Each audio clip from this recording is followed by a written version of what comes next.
I chose the 1960 German sci-fi film, The Silent Star. The film is certainly a German film for multiple reasons.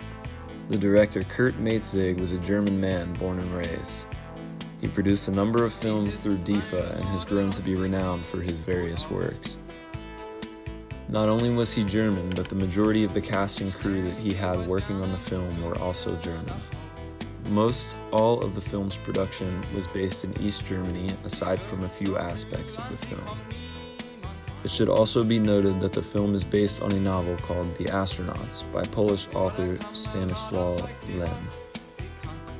Also, many of the outdoor scenes were filmed in Zakopane, Poland, and the experimental electronic soundtrack was produced in a studio belonging to Polish Radio. Aside from these features that are Polish, the majority of the production for the film was through the labor and funds of East Germany. German is the language spoken throughout the entire film, even if the characters are from a different country. This use of language could mainly be used as a means of appeal to German audiences, but it is worth recognizing that in the film, the world seems to be living in a unified manner in which all nations speak German. This could definitely be viewed as a subtle bit of lingering nationalism despite the film's call for the unification of the world.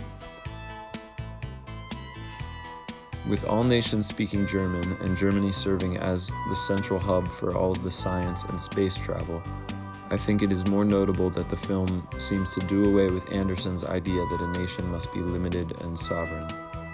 Rather, the film focuses more on all of the people of the world coming together and living in harmony.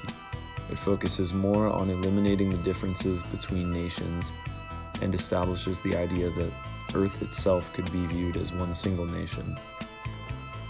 While living in harmony sounds great, both the novel and the film were admittedly pro-communist in their ideology. In Lem's novel, it's stated that communism has emerged as the worldwide form of government and has freed the world from chaos, allowing humanity to focus on science and engineering. This worldwide communism is not 100% apparent in Maitzig's film, but it is definitely implied through the swift cooperation between the world's governments. The film highlights many of the looming threats of nuclear warfare and the dangers that this new technology posed upon the world. Seeing that this film came out in Germany post-World War II and in the midst of the Cold War, it is easy to understand why this anti-war ideology had become popular.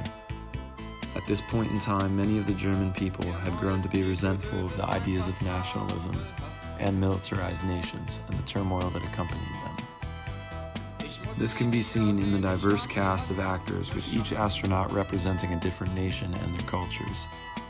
This film takes a stance that perhaps what it means to be German is simply to be a peaceful inhabitant of the planet Earth. Ultimately, Kurt Maitzig's The Silent Star does away with Benedict Anderson's assumption that a nation must be limited and sovereign, unless that limitation is dictated by the confines of the Earth instead of the borders that humans create. Through this logic, the Earth could be viewed as a sovereign nation itself.